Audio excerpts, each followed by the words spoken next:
So the topic of Joss Whedon and allegations of his behavior behind the scenes of Justice League have resurfaced recently. And I've already done things on this, so I'm not going to rehearse the arguments and accusations. But I'm actually going to pose a counterfactual for this essay in terms of discussion and just thought. Namely, let's assume the worst. And now, assuming the worst, would it be better if Joss, even with all these allegations, had taken over Game of Thrones near the end? And I think the setup is pretty obvious, namely that Dan and Dave, and they do have their own history of abuse, but I think it's fair to say, even if you can characterize them as abusive, it's a little lower than Whedon. It's not much better, but it's not the same level. And if he took over the story and took over the production, would we get a better show and a better story? And I think for the most part, we'd have to say probably yes.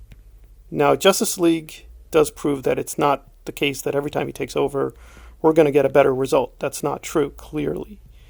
But I think with confidence with Game of Thrones, yes, he'd obviously produce a better result. And now I think we have to look at something like the utter extreme opposite, like Kubrick. Because even though Kubrick, it seems like a perfect parallel case, they're actually very, very separate.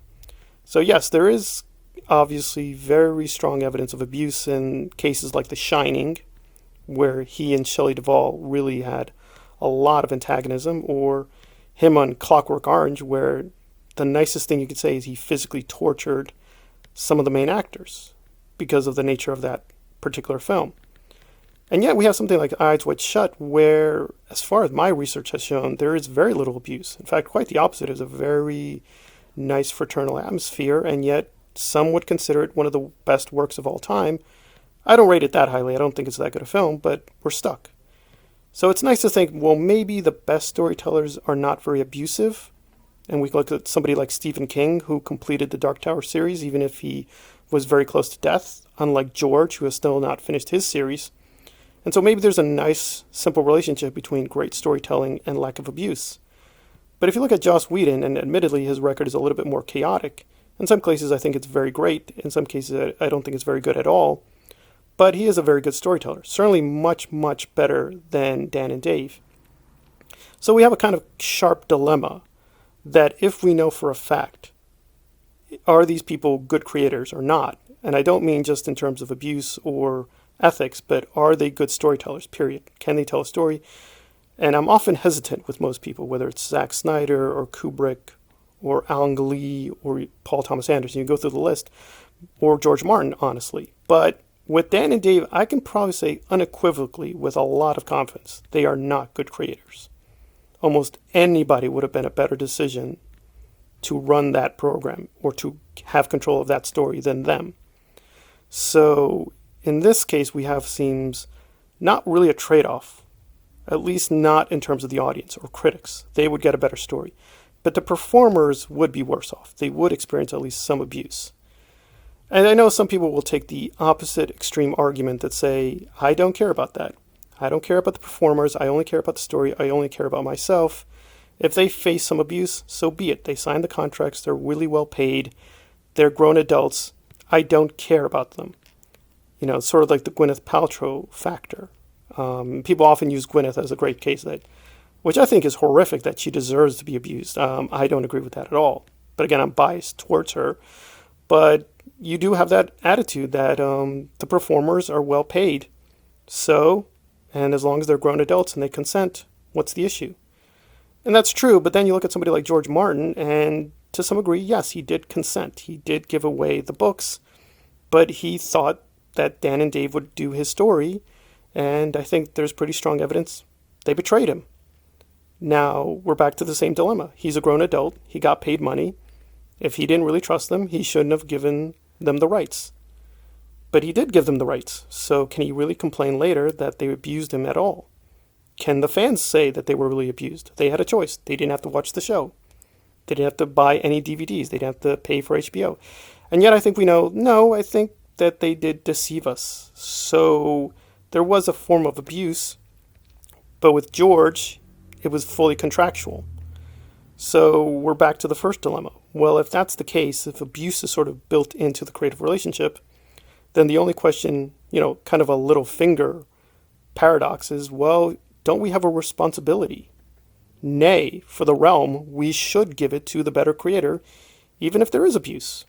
It's a harsh thing, but if we have a better story, that's what our concern should be. And I'm not here to decide the question. I think, for me anyway, Joss Whedon, even with Game of Thrones, is a knife's edge. I don't know if I could say it's justified. I don't know. I certainly know with Justice League it's not justified. But then we turn to Kubrick with Clockwork Orange. I don't really think the abuse was necessary because I don't think Clockwork Orange is that good. But then with Eyes Wide Shut or The Shining, especially The Shining, well, was there abuse? Yes, but it's one of the greatest works of all time. I think it's one of the best films ever made. Would I have to concede that there is a trade-off? And I hesitate. I don't know what to say. On the one hand, I can't deny it's a very powerful work, but I also can't deny there was a lot of abuse in the creation of it. So even by talking about it, I am, to a certain extent, justifying that abuse. So it seems in some cases we're going to be forced into a very difficult situation because just as a researcher, I can't avoid the film. It's so big, it's so influential, it's all over the place. And yet I don't feel comfortable just saying that abuse is okay or it's legitimate because Eyes Wide Shut shows, no, you can produce a great work without any abuse. And then we get back to Game of Thrones, it seems like we have the complete opposite, where there was abuse. There was definitely some abuse. But the abuse was low, but the story was terrible. So it seems you can have it both ways. It's not a utopia. You can have no abuse and a great story, but it requires a great storyteller. But the fact of the matter is we don't have that many great storytellers, so mediocre storytellers, they may not be abusive, but they're going to destroy the story. So we're stuck. Is it like we're always going to have this mid-range set of dilemmas where if you want a better story, you're going to have to basically make a deal with the devil? Because, for instance, if this was a very small production filled with just artistic people being paid modestly, I would say there's no abuse that could ever be justified. If it's a very small artistic production, there should not be abuse, but that's not Game of Thrones. That's not Eyes Wide Shut. That's not The Shining. These are big budget, highly capitalistic Hollywood products. So it seems we kind of know in the background, whether it's George writing novels or Stephen King for a major publisher or doing films and television for studios, that it's just kind of there. So shouldn't the only question always be the story?